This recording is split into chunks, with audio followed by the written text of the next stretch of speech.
Hello and welcome to or welcome back to my channel. My name is Marin and here you will find a little beauty, a little books, and a little teaching content. So if that sounds like something you might enjoy, I would love for you to subscribe and stick around and join me in my little corner of YouTube. Today's video is going to be pretty quick because it is time for my Pan That Palette finale for 2023.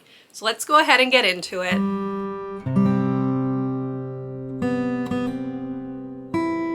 Now, I say this video is going to be pretty quick because typically I have combined my Pan That Palette updates with my monthly makeup baskets, but since we are at the end of December, I'm not doing that just yet. You will see a January Shop My Stash coming in January, but I wanted to just formally finish this project, so that's all we're going to do today. So just like in any other previous update, I will be taking you through the palette, letting you know how many times I've used each shade and what it is currently looking like here at the end of December. So let me tip you on down and let's take a look. Okay, so it is time to take one final look at my Urban Decay Naked 3 palette. Before I open her up, I'm going to go ahead and put a picture of what a brand new Naked 3 palette would look like. So here that is, taken from Sephora's website. Here is what the palette was looking like at the beginning of December. And here is what we are looking like at the end of December. So I am very, very pleased with the progress I was able to make. I'm just going to go ahead and go on through. I'm going to do a full recap, even though I did not pan all of these shades in the month of December, obviously. So first of all, we have the shade Strange. This took me 46 uses and I panned it back in April. The next shade is Dust, which took 17 uses and I panned in May. Then I had Burnout, which took me 57 uses and I panned in September. Limit, which took me 86 uses and I also panned in September.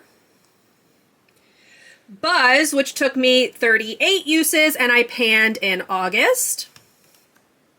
Trick, which took me 38 uses and I panned in October. Then we have Nooner, which took me 84 uses and I did pan in December. Liar, which took me 59 uses and I also panned in December. Then we had Factory, which took me 56 uses and I also panned in December. Now, as for the three shades that I was unable to pan, obviously I have a mugshot here. I did use this 54 times in 2023, so I do feel pretty good about the progress that I made in this. I just was not able to get it finished. It was not really a shade that I really felt myself drawn to. It's much darker on the skin than it looks in the pan, so it was kind of hard for me to use, but I'm still happy that I was able to get such big pan in it, and I still think that it's quite the accomplishment. Next, I had Dark Side, which I had no intention of panning. I only used this 7 times throughout 2023. It's not my favorite shade, so I'm happy to just move it out of my collection.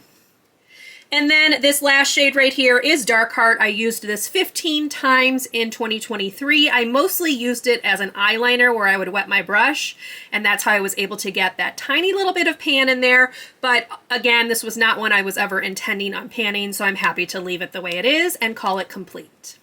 So there you have it. That is my Pan That Palette finale. I did want to share how I was tracking my progress. So you can see I had this hanging in my bathroom, and each time I used one of the shades, I made a mark. They are color-coded according to the month that I used them. So here is what we are looking like at the end of 2023. And that's it. That is my Pan That Palette finale for 2023. I hope you enjoyed. If you did, please leave me a thumbs up. Consider subscribing to my channel if you would like to see more from me, and I will see you in my next video.